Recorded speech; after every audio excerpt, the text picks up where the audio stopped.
Last lecture में हमने देखा था कि परमाणु किस प्रकार अस्तित्व में रहते हैं। मतलब हमने ये देखा था कि परमाणु किस तरीके से रह सकता है। ठीक है, तो हमने ये बात करी थी कि परमाणु जो है, ठीक है, जो हमारे पास परमाणु होते हैं वो कभी भी स्वतंत्र अवस्था में नहीं रह सकते। ठीक है, वो कभी भी स्वतंत्र अवस्था में नहीं रह सकते। ठीक, ये बात हमने की थी। वो किसके रूप में रहते हैं? वो या तो अणु के रूप में रहते हैं या फिर आयन के रूप में रहते हैं। ठीक, ये हमें पता है। ये अणु और आयन अत्यधिक संख्या में पुंजित होकर द्रव्य बनाते हैं। मतलब कई सारे जब अणु और आयन मिल जाते हैं तो वो क्या बना देते हैं? द्रव्य बना देते हैं, पदार्थ बना सकते हैं, जिसको हम देख सकते हैं, जिसको हम छू सकते हैं या अनुभव कर सकते हैं। ठीक, तो आज हमारा जो टॉपिक होगा वो होगा अणु। ठीक है, अणु किसे कहते हैं? ठीक है, और ये मतलब किस प्रकार बनता है? ठीक है, ये किस प्रकार से बना हुआ होता है? अणु क्या होता है? अणु साधारणतः, ठीक है, मेनली क्या होता है? अणु दो या दो से अधिक परमाणुओं का समूह होता है। ठीक है, जो उनके रासायनिक बंध बनाने पर बनता है। यानी दो या दो से अधिक परमाणुओं का, ठीक है, समूह क्या कहलाता है? अणु कहलाता है। ठीक है, जो परस्पर किससे जुड़ा हुआ हो? रासायनिक बंध के द्वारा जुड़ा हुआ हो, अथवा वे परस्पर आकर्षण बल के कारण कसकर जुड़े हों। ठीक है, यानी मतलब ये कहा जा सकता है या तो वो मतलब आकर्षण बल के कारण जुड़े होते हैं, ठीक है, या फिर हम ये कह सकते हैं कि रासायनिक बंध के द्वारा जुड़े होते हैं। ठीक, अणु को किसी तत्व अथवा यौगिक के उस सूक्ष्मतम कण के रूप में परिभाषित किया जा सकता है जो स्वतंत्र अवस्था में अस्तित्व में रह सकता है। मतलब अणु क्या है? ऐसा कण, किसी तत्व, ठीक है, अणु को किसी तत्व या यौगिक का वह सूक्ष्मतम कण कह सकते हैं। जो मतलब जो क्या करे, जो हमारे स्वतंत्र अवस्था में रह सकता है।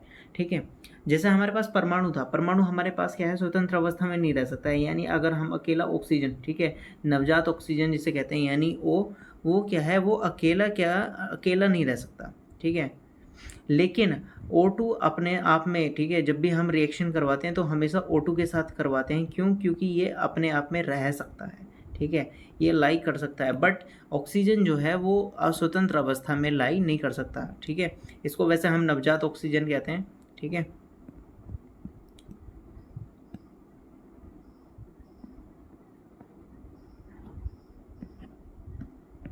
ठीक, अब तो हमारे पास ये बात आ जाती है कि भाई अणु क्या है? अणु को हम एक तरह से इस प्रकार डिफाइन कर सकते हैं कि दो या दो से अधिक परमाणुओं को मिलाने पर या फिर जुड़ने पर क्या बनता है? अणु बनता है, जिनके मतलब उनके बीच में क्या होना चाहिए? रासायनिक बंध होना चाहिए।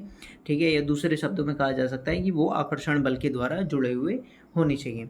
ठीक, दूसरी भाषा में इसे इस तरीके से भी डिफाइन किया जा सकता है कि अणु किसी तत्व, ठीक है, अणु किसी तत्व या यौगिक, ठीक है, अणु किसी तत्व या यौगिक का वह सूक्ष्मतम कण है, ठीक है, जो क्या स्वतंत्र अवस्था में अस्तित्व में रह सकता है। ठीक है, और जो उस यौगिक के सभी गुण धर्मों को प्रदर्शित भी करता है। मतलब मतलब अणु क्या करता है? अणु जैसे कि हमारा यौगिक है, ठीक है, तो उसमें जो अणु है, ठीक है, उसमें जो अणु है वो उसके गुण धर्मों को भी प्रदर्शित करता है। यानी वो मिलकर ही तो यौगिक बना रहे हैं, तो उसका एक अणु भी उसी को रिप्रेजेंट करेगा, उसके प्रॉपर्टीज़ को, और पूरा यौगिक भी उसके गुणों को ही रिप्रेजेंट करेगा, वही गुण रिप्रेजेंट करेगा। एक ही तत्व के परमाणु अथवा भिन्न भिन्न तत्वों के परमाणु परस्पर सहयोग करके अणु निर्मित करते हैं। ठीक है, या तो वो एक ही तत्व के हों, ठीक है, या फिर वो अलग अलग तत्वों के हों। अगर एक ही तत्व के हैं, ठीक है, और अलग अलग तत्वों के, अगर वो अलग अलग तत्वों के परस्पर सहयोग करके परमाणु क्या बना रहे हैं? अणु बना रहे हैं, तो उसको हम यौगिक भी कहते हैं। ठीक है, शर्त यह है कि वो निश्चित अनुपात में होना चाहिए। ठीक, तत्व के अणु, तत्व के अणु से क्या मतलब है कि किसी तत्व के अणु एक ही प्रकार के परमाणुओं के द्वारा बने हो सकते हैं। ठीक है, संरक्षित हो सकते हैं एक ही प्रकार के परमाणु के द्वारा। जैसे हमारे पास जितनी भी अक्रिय गैसें हैं, जैसे हीनी, अर्कड, जीरन, यानी और कहते हैं हीलियम, ऑर्गन, ठीक है, नियॉन, ठीक है, हीलियम, नियॉन, ऑर्गन, ठीक है,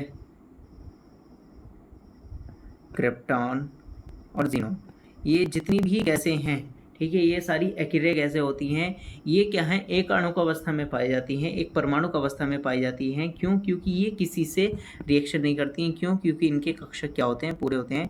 इसके बारे में हम आगे बात करेंगे, क्योंकि नेक्स्ट चैप्टर में हमें इसी के बारे में चर्चा करनी है। ठीक है, ठीक। अब ऑर्गन और हीलियम क्या है, इसका एग्जाम्पल है कि जो क्या है, एक परमाणुक अवस्था में, ये ऐसी गैसें हैं जो एक परमाणुक अवस्था में होती हैं। मेनली क्या होता है, अधातु जो होती हैं वो एक परमाणुक अवस्था में नहीं रह पाती है।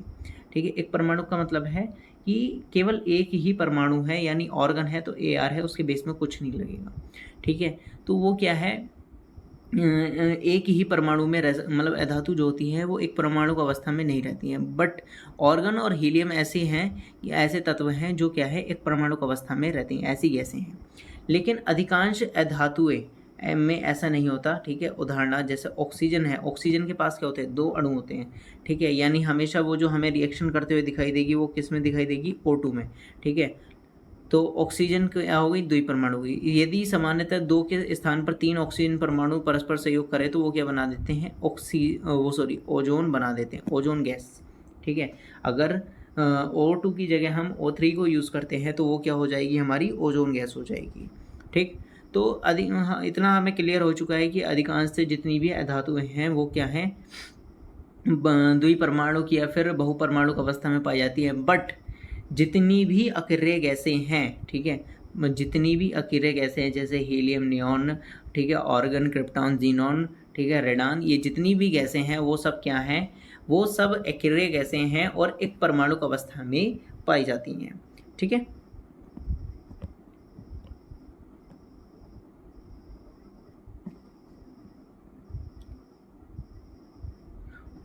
और उसकी संरचना में प्रयुक्त होने वाले परमाणुओं की संख्या को हम अणु की परमाणुकता कहते हैं।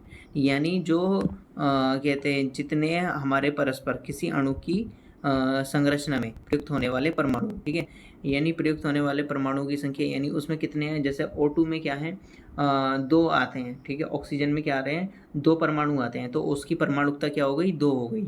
ठीक, और कहते हैं जैसे उसमें नाइट्रोजन में 3 आते हैं तो उसमें क्या हो गया, नाइट्रोजन की 3 हो गई। सॉरी, नाइट्रोजन की भी 2 ही होती है, गलती से गलती हो जाती है। ठीक है, कभी कभी सॉरी, हाँ, हम सल्फ़र की बात कर रहे थे। सल्फ़र की परमाणुकता क्या होती है, 8 होती है। ठीक है, S8 तक रह सकता है तो उसकी परमाणुकता हम 8, यानी वो 8 अणु एक साथ कंबाइन हो सकते हैं।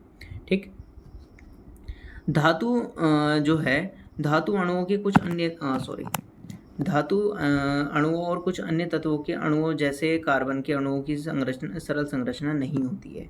ठीक है, कार्बन की सरल संरचना नहीं होती है। ठीक है, जैसे कुछ मतलब ये अधातु हैं जिनकी सरल संरचना हमें देखने को नहीं, जिनके अणु हमें देखने को नहीं मिलते हैं, सरल संरचना हमें देखने को नहीं मिलती है, जैसे कार्बन हो गया। ठीक है, और उनके अणुओं में असीमित परमाणु परस्पर बंध बनाते हैं, जैसे कार्बन हमारे 4 बंध बना लेता है। ठीक है, नेक्स्ट आ जाता है, यहाँ पर कुछ अधातु दे रखे हैं कि भाई उनकी परमाणुकता कितनी होती है। जैसे हमारे पास अधातु कुछ है, ऑर्गन हो गया। ऑर्गन जैसे मैंने बताया था, जितनी भी एक्रे गैसें होती हैं, कौन कौन सी, हीलियम, ठीक है, ऑर्गन, नियॉन, ठीक है, क्रिप्टॉन, जीनॉन, रेडॉन। ठीक है, कौन कौन सी, helium, argon, krypton, xenon, radon. ठीक है, ये और नियॉन। ठीक है, जितनी भी एक्रे गैसें हैं वो सब क्या है, एक परमाणु अवस्था में पाई जाती हैं। ठीक है, और ऑक्सीजन, ठीक है, जैसे ऑक्सीजन हो गई वो द्विपरमाणु अवस्था में पाई जाती है, यानी O2। ठीक है, हाइड्रोजन हो गया वो 2 परमाणु अवस्था में पाई जाती है, यानी H2। ठीक है, नाइट्रोजन हमारा द्विपरमाणु की अवस्था में पाया जाता है, यानी N2। क्लोरीन हमारा द्विपरमाणु अवस्था में पाया जाता है, यानी Cl2। ठीक है, फास्फोरस हमारा चतुर्परमाणु अवस्था में, यानी P4। ठीक है, चतुर्परमाणु अवस्था यानी P4। और सल्फर हमारा बहुपरमाणु अवस्था में पाया जाता है, यानी सल्फर हमारा वैसे 8 तक जाता है, उसकी परमाणुकता 8 होती है। ठीक है, एक साथ वो 8 मतलब 8 परमाणु लेकर अणु बनाता है। ठीक है, तो उसको हम बहुपरमाणुक अवस्था में कहते हैं। अब जैसे सोडियम है, जितनी भी धातुएं होंगी वो अधिकांशतः किस में पाई जाएंगी, एक परमाणुक अवस्था में पाई जाएंगी, और जितनी भी अधातुएं होंगी अधिकांशतः वो क्या है, एक से अधिक परमाणु, द्विपरमाणुक या फिर त्रिपरमाणुक या चतुर्परमाणुक या बहुपरमाणुक अवस्था में पाई जाएंगी। बट जितनी भी अकेले गैसें हैं अधातुओं में, जितनी भी अकेले गैसें हैं वो कौन सी, एक परमाणुक अवस्था में पाई जाएंगी। ठीक, अब धातुओं को देख लेते हैं हम। ठीक, धातुओं में जैसे सोडियम है, सोडियम में क्या है, एक परमाणुक अवस्था पाई जाती है। आयरन में क्या है, Fe में एक परमाणुक अवस्था पाई जाती है। एल्यूमिनियम में क्या है, एक परमाणुक अवस्था पाई जाती है। और कॉपर में क्या है, एक परमाणुक अवस्था में पाई जाती है। आज मुझे खैर आयरन को देखकर एक क्वेश्चन आता है कि जो हमारे पास मार्स है, मार्स यानी मंगल ग्रह, उसका जो रंग है वो लाल क्यों होता है। ठीक है, मार्स का जो रंग है वो लाल क्यों होता है, तो मुझे ये क्वेश्चन आज आयरन को देखकर आ गया। ठीक है, तो इसका आंसर हम कर देंगे। ठीक, किसका, आयरन का। ठीक है, आयरन मतलब आयरन को देख के हमने बताया कि मार्स का यानी मंगल का रंग लाल क्यों होता है। ठीक है, ये आपको ढूंढ के लाना है। यौगिक के अणु, ठीक है, अब यौगिक के अणुओं के बारे में पढ़ेंगे। अब देखो भाई, यौगिक का नाम आ जाए तो यौगिक का मतलब है कि जो भी हम इसमें मिला रहे हैं, जो भी हमारे पास तत्व मतलब है, वो क्या होगा, निश्चित अनुपात में होगा। ठीक है, तो जब भिन्न भिन्न प्रकार के तत्व, अलग अलग तत्व, परमाणु एक निश्चित अनुपात में परस्पर जुड़कर यौगिक के अणु निर्मित करते हैं। ठीक है, यानी अगर अलग अलग तत्व हैं, जैसे Na हो गया और Cl हो गया, ठीक है, तो Na और Cl दोनों परमाणु अलग अलग है। ठीक है, और वो निश्चित अनुपात में मिलकर क्या बनाते हैं, यौगिक बनाते हैं, यौगिक के अणु बनाते हैं। ठीक, जैसे हमारे पास देखो यहाँ पर एग्जाम्पल में दे रखा है जल। जल का फॉर्मूला क्या होता है, जल का, एक मिनट सॉरी, जल का फॉर्मूला क्या होता है, H2O। ठीक है, H2O में हाइड्रोजन और ऑक्सीजन, हाइड्रोजन दिखाई दे रहा है, ऑक्सीजन दिखाई दे रहा है। इसमें क्या हो गया, एक भाग हमारे पास हाइड्रोजन है और 8 भाग हमारे इसमें ऑक्सीजन के, तो इसमें 1:8 का अनुपात चलता है। अमोनिया में, ठीक है, अमोनिया का फॉर्मूला होता है NH3। ठीक है, अमोनिया का फॉर्मूला क्या होता है, NH3। तो इसमें क्या हो गया, नाइट्रोजन और हाइड्रोजन है। ठीक है, 14 भाग नाइट्रोजन के और 3 भाग किसके, हाइड्रोजन के। ठीक, अब फिर नेक्स्ट आ जाता है कार्बन डाइऑक्साइड। कार्बन डाइऑक्साइड में 3 भाग तो कार्बन और 8 भाग ऑक्सीजन होता है। ठीक है, CO2। ठीक, फिर नेक्स्ट आ जाता है अब इसमें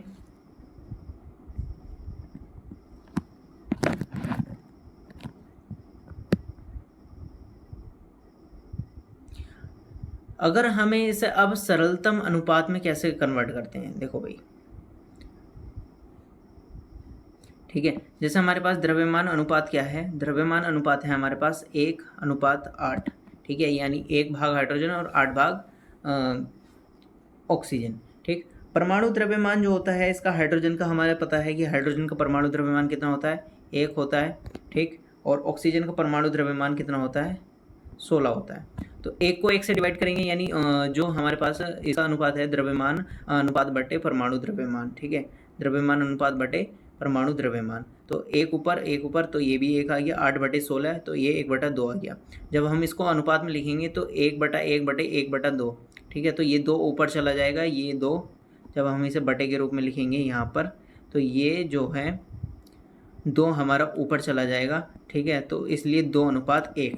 तो इस प्रकार जल में प्रयुक्त परमाणुओं की संख्या का अनुपात क्या हो जाता है, 2:1 हो जाता है। ठीक, तो इस तरीके से हम सरलतम अनुपात को निकालते हैं। ठीक है, किस तरीके से, कि सबसे पहले हमारे पास हमें द्रव्यमान अनुपात पता होना चाहिए कि उसका द्रव्यमान अनुपात क्या होता है। जैसे हमें जल का अनुपात पता है, ये क्या होता है, 1:8। ठीक है, फिर उसके बाद हमें उसके परमाणु द्रव्यमान के बारे में पता चाहिए। जैसे हाइड्रोजन का क्या होता है, 1 होता है, और ऑक्सीजन का परमाणु द्रव्यमान कितना होता है, 16 होता है। ठीक, फिर हम एक फॉर्मूला लगाएंगे, द्रव्यमान अनुपात बटे परमाणु द्रव्यमान। ठीक है, तो द्रव्यमान अनुपात क्या है, इसका 1 है, और इसका क्या परमाणु द्रव्यमान क्या है, 1 है, तो 1/1 हमारे पास 1 आ गया। फिर उसके बाद ऑक्सीजन के लिए निकालेंगे, तो इसमें द्रव्यमान अनुपात बटे परमाणु द्रव्यमान, तो 8/16 तो क्या आ गया, 1/2। जब हम इसको सॉल्व करके लिखेंगे, अनुपात निकालेंगे, तो ये आ जाएगा 2:1। ठीक है, तो यानी जल अणु में प्रयुक्त परमाणु की संख्या का सरलतम अनुपात क्या हो गया, 2:1। ठीक, अब नेक्स्ट आ जाता है क्वेश्चन आयन। ठीक है, आयन क्या होता है। ठीक, आयन के बारे में लिखेंगे, आयन क्या होता है। देखो भाई, हमारे पास जो होते हैं धातु और अधातु जो होते हैं वो जितने भी यौगिक हैं, धातु अधातु युक्त यौगिक जो होते हैं उनमें आवेशित कणों से बने होते हैं। ठीक है, आवेशित कणों से बने होते हैं, यानी कुछ ना कुछ वो इलेक्ट्रॉनों को या तो ग्रहण करते हैं या फिर त्यागते हैं। ठीक है, या तो वो त्यागते हैं या फिर ग्रहण करते हैं। तो उनसे क्या है, उसमें आवेश कण, मतलब इनमें इन आवेशित कणों को आयन कहते हैं। ठीक है, उनसे आवेश उत्पन्न हो जाता है और इन आवेशित कणों को हम क्या कह देते हैं, आयन। जैसे Na+ और Cl- है। ठीक है, NaCl है ये, एक मिनट दोबारा ही लिख देते हैं।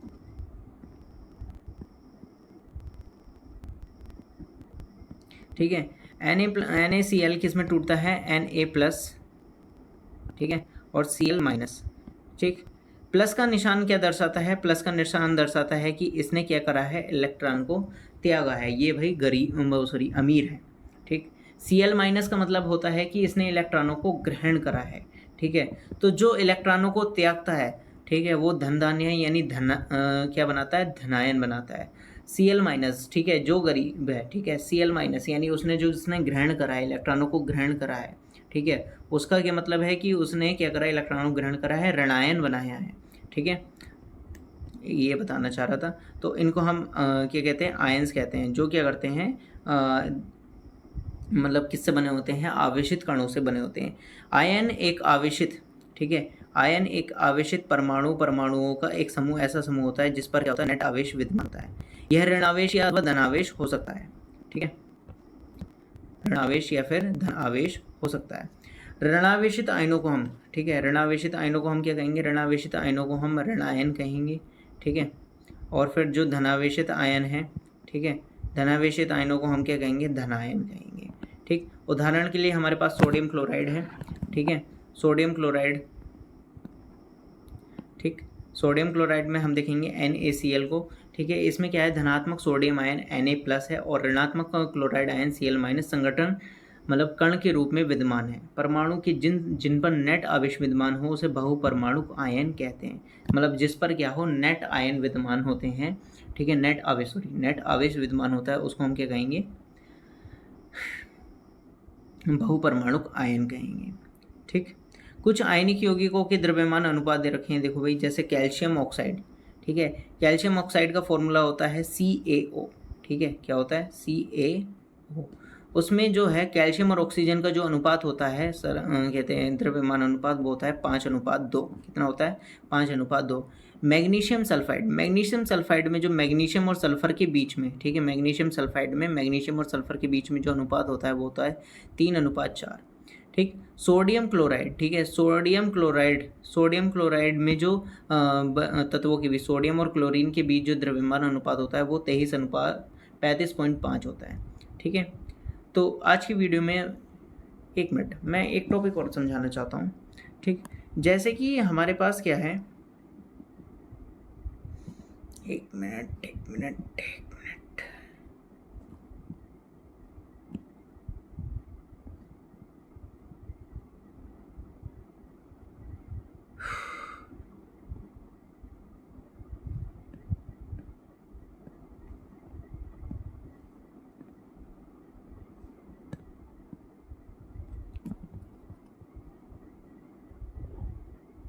इसको साफ कर देते हैं पूरी तरीके से। देखो भाई, अब हम थोड़ा सा स्ट्रक्चर पढ़ेंगे किसकी, परमाणु की स्ट्रक्चर के बारे में थोड़ा सा पढ़ेंगे। ठीक, परमाणु की स्ट्रक्चर क्या कहती है कि हमारे पास क्या है, परमाणु में क्या है, ये हमारे पास परमाणु है। ठीक, इसमें क्या है, बीच में एक नाभिक है जिसमें क्या है, क्या होता है, न्यूट्रॉन और प्रोटॉन रहते हैं, न्यूट्रॉन और प्रोटॉन रहते हैं, प्रोटॉन। ठीक है, और जो बाहर क्या करते हैं, इलेक्ट्रॉन चक्कर लगाते रहते हैं। ठीक है, वो गोल गोल चक्कर लगाते रहते हैं अपनी कक्षा में। ठीक है, तो अब हम यहाँ पर देखेंगे कि ये धनावेश और ऋणावेश बनते कैसे हैं। ठीक, तो जिस प्रकार जैसे इलेक्ट्रॉन होते हैं, मतलब किसी भी परमाणु के अंदर जितने इलेक्ट्रॉन होते हैं उतने ही प्रोटॉन होते हैं, ठीक है। इलेक्ट्रॉन पर होता है निगेटिव चार्ज, ठीक है। इलेक्ट्रॉन पर कैसा चार्ज होता है? होता है निगेटिव चार्ज। प्रोटॉन पर कैसा चार्ज होता है? Positive charge.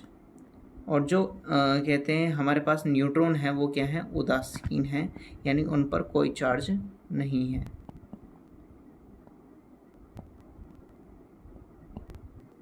ठीक, उदासीन होते हैं।